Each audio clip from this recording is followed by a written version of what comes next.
Marriages in ancient times were not based on romantic love.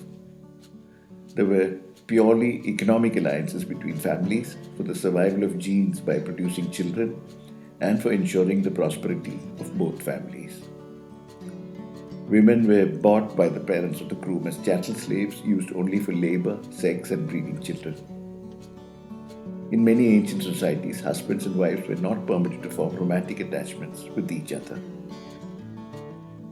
The family of the husband used to ensure that the couple remained separated except at night when they were permitted to cohabit only for sex. Any outward signs of romantic love between the husband and wife were prohibited and even punishable in some communities. Romantic love between couples was seen as a sign of weakness and was a disqualifier for marriage. This was the case all through the history of human settlements till the 19th century, when individual rights and the pursuit of happiness gained prominence and people's feelings became important. In fact, the concept of getting married and living happily ever after was coined only in the 20th century. The Industrial Revolution also played a part in this mindset shift. People began to work in city centers and factories and no longer depended on the land for survival. The economic compulsions of marriage as an alliance did not make sense anymore, and a new ideal to marry only for love gained prominence. Then the commercial forces of the 20th century exploited this and realized they could make money and unleashed a huge wave of interest based on romantic love.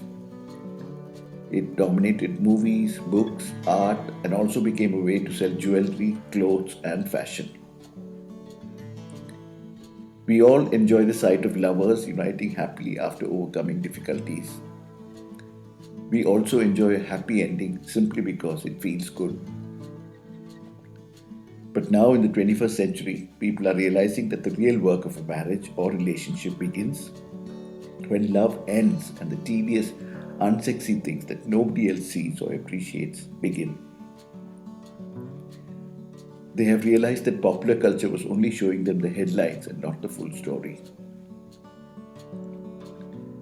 When we are overcome by romantic love, we see only unlimited possibilities. We do not see the faults and failures. Many young people are now fully aware that love is only a happy and temporary delusion. It should not be the cause of a relationship, but an effect that happens afterwards. Love is being postponed till they are sure they have a safe space to experience all the powerful emotions it brings forth. The liberation of romantic love has brought beautiful and incredible life experiences into the world. It has also brought the need for a realistic approach to relationships that takes into account the painful realities of spending a lifetime together. People say romance is dead in the 21st century swipe right, swipe left culture. It is not dead, it is only being postponed.